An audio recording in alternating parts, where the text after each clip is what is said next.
Yeah, you have, a billion bison bodies out there. Creating some real stakes of him creating that many bodies and potentially having them become unstable for whatever reason. Maybe a cycle power, dissipates, all that other kind of stuff. Like introducing some real stakes to the bison bodies and making them not just a random, whatever would go a long way in my opinion. The piano falls on his head and it's out of nowhere. Just totally unceremonious, like, yeah, mistake, well, we'll move on. Here we go. And everyone can kind of laugh too along with. Yeah, that would be perfect. That's Dan kills him. Dan kills him. Dan kills him. Yes.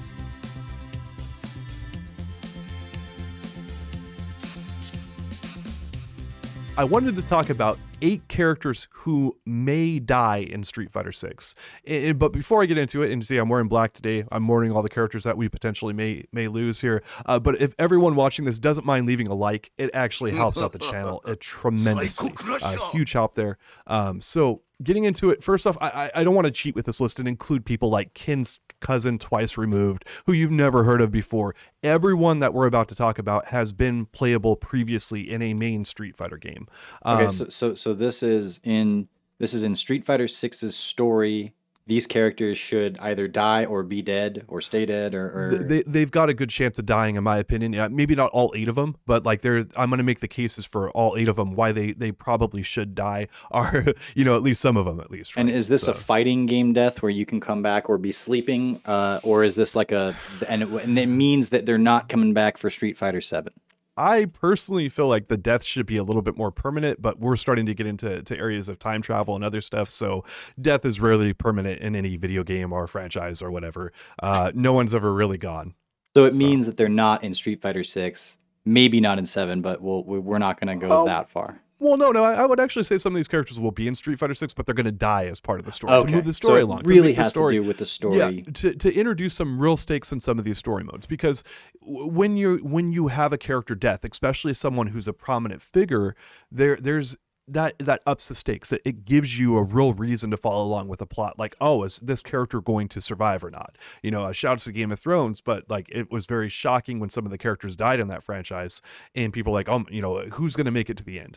And of course, the end is a different story on that. But we're going to ignore that for right now and just focus on the middle part of Game of Thrones and just the drama and the other stuff that got ramped up by not knowing who was going to survive.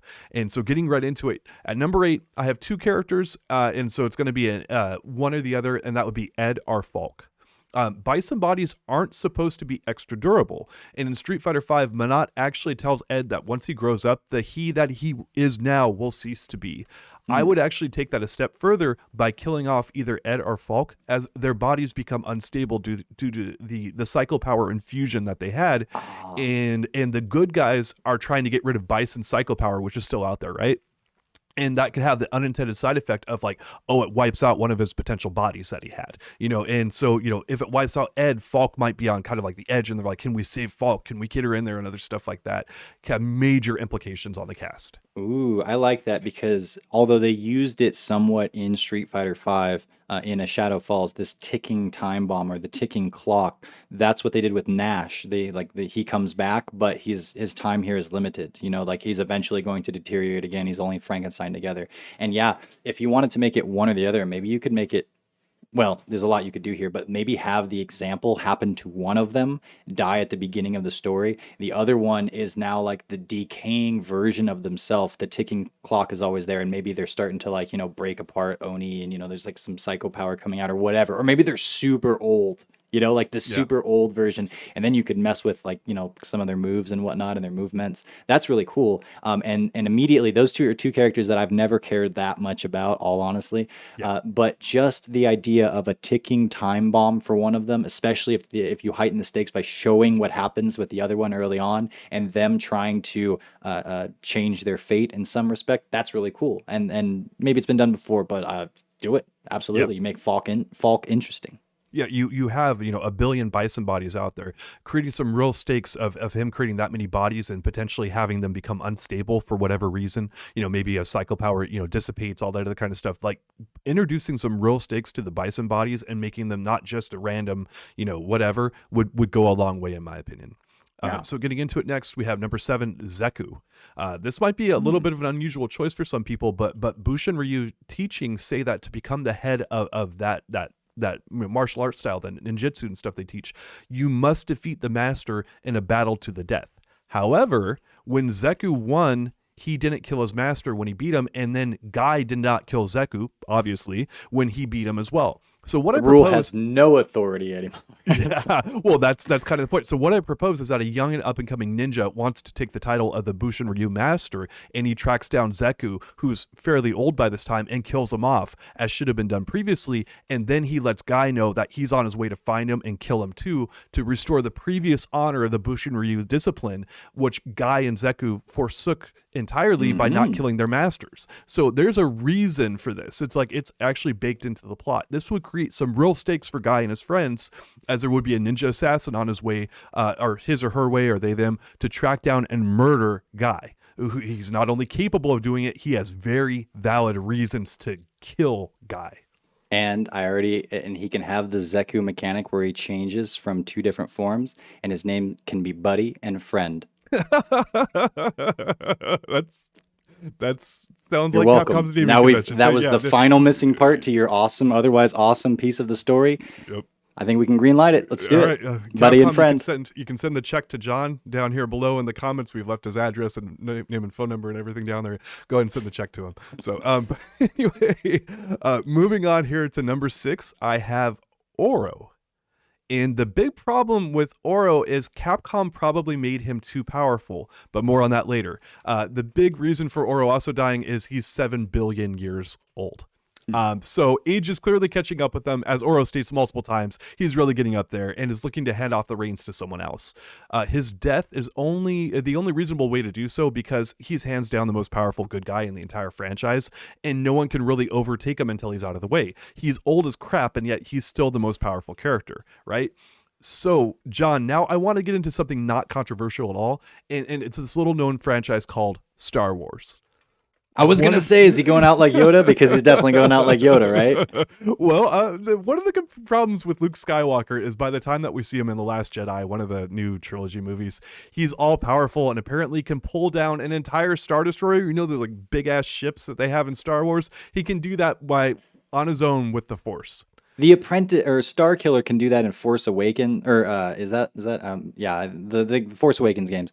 And I always thought that was kind of BS, but it was also like, all right, I can take this as like he's super ridiculously powerful, but like let's not make this canonical because that's just goofy. It's like fine for the game, fine to make the player feel powerful, but let's not make it canonical. And then all of a sudden Luke can do it too. So yeah, and that is canonical. It's actually officially in the Disney stuff, and it's like, so what happens is this creates all sorts of problems with trying to find an evil boss who can match that. Like, you have an all-powerful character, who's really going to challenge him, and you have to make all these ridiculous stakes and situations to make them fit.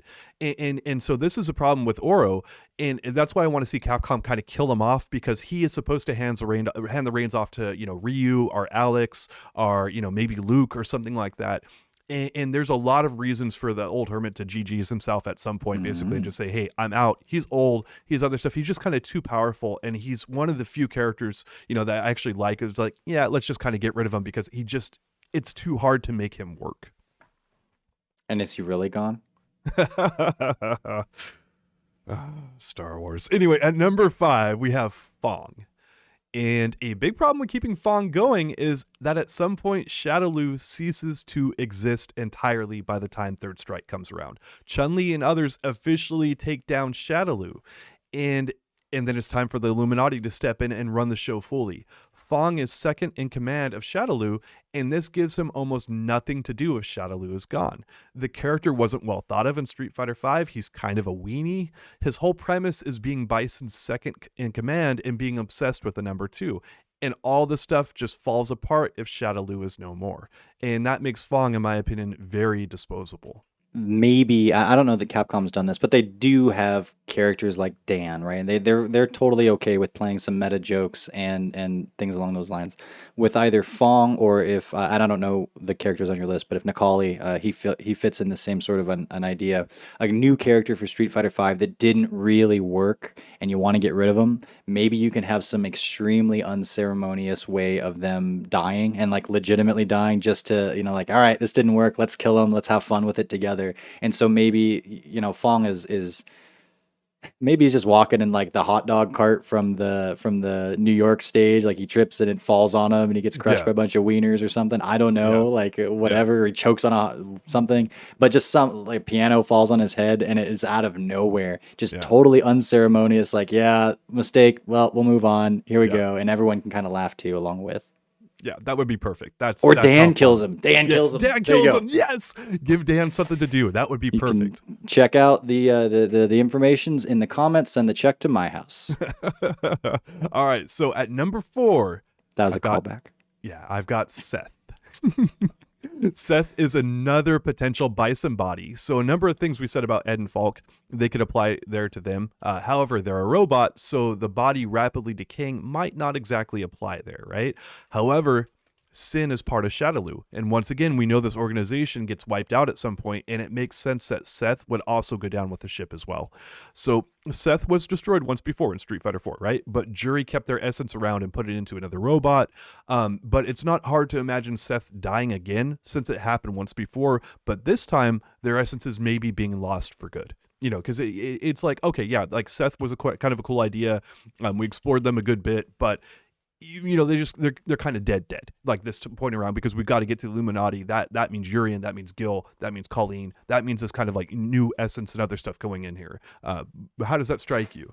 I think that, yeah, you could do this, but you could also have some fun with it where, you've got Shadaloo and Sin, but then it's in the aftermath of, post Bison and such. And so, like, they own the essence of Seth, but then they get split up because they're downsized and they get, like, acquired by Activision Blizzard or something like that. And then it kind of just gets like the Seth data gets lost, and then they can't access it, and then they don't know where it's at. And it gets, and you could hide it away for years and bring it up in a new game later. But yeah, it'd be something like if it just, technical difficulties and it got lost in our in all of our dust and all of our transition and such, and the all-powerful Seth is just like unceremoniously stuck on some flash drive somewhere in like the Activision's back room or whatever. Right. That should work out well. Shout out to Blizzard and Activision. At number 3, we've got Gen. And this character has been terminally ill for a long freaking time. He keeps fighting. He's hoping to go down in the midst of a great battle. That's like what drives him. He's like, well, I'm going to die anyway of whatever.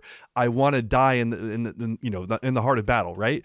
And this character's death has actually been promised since the alpha games, and it only makes sense that at some point in time his terminal illness will actually kill him and he'll officially be gone. Some He people got might hit by a argue, raging demon, right? Also on top of his leukemia. I'm not sure. Maybe the raging demon just wiped out his cancer, and he's like, okay, well, I'm good now, except for the cancer came back, and now I'm going to die again. I don't know. Some people might argue that Gen should be number 1 on this list because of how long he's been terminally ill for. He's like been terminally ill for like most of Street Fighter's existence, right? So it's hard to imagine that at some point he won't die, but then again, Why won't you die?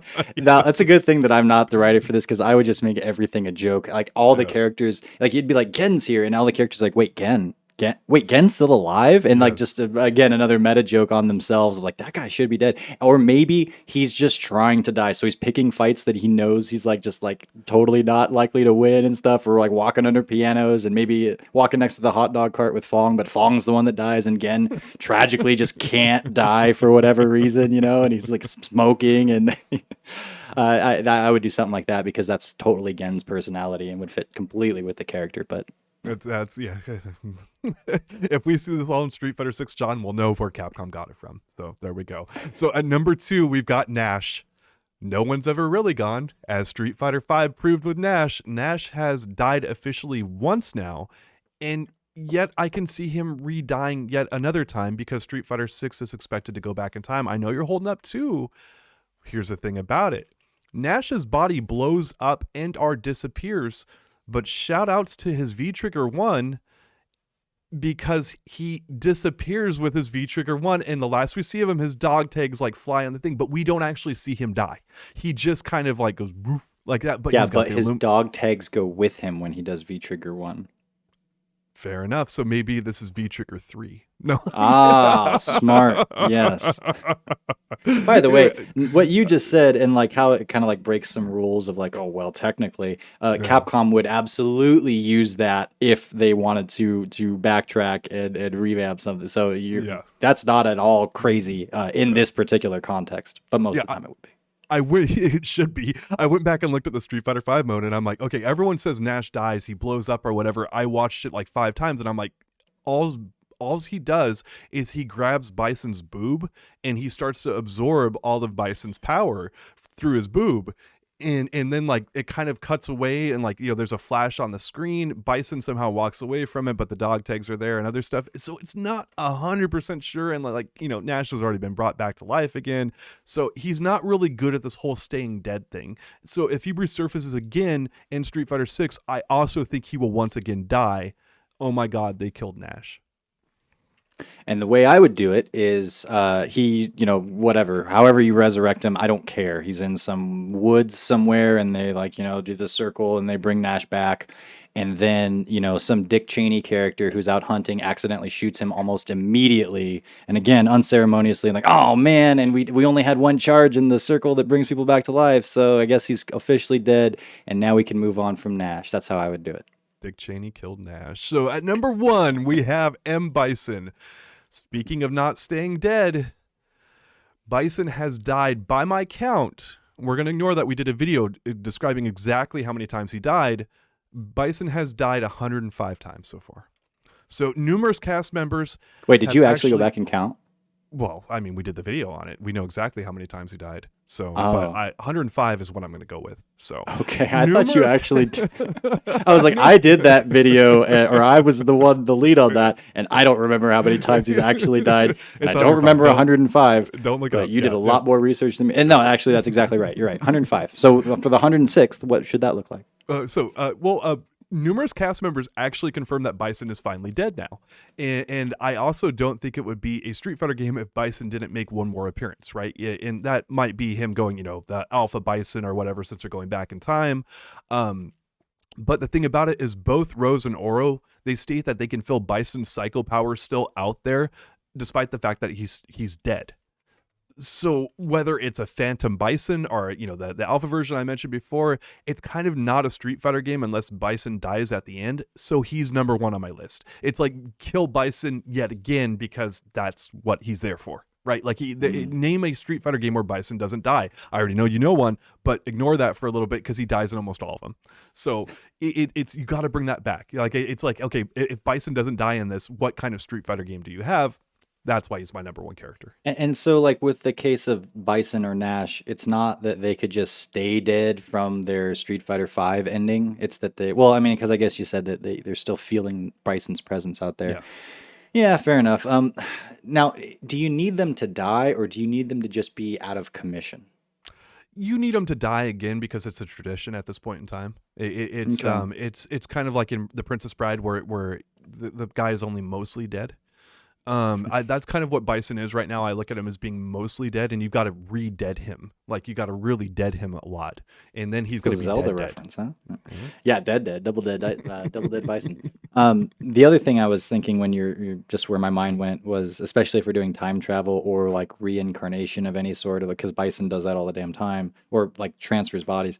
But if he ended up in like a baby or a child's body, or it was like and I don't even really mean comically, and I don't mean as a fighting character. You are taking this the wrong way. Okay.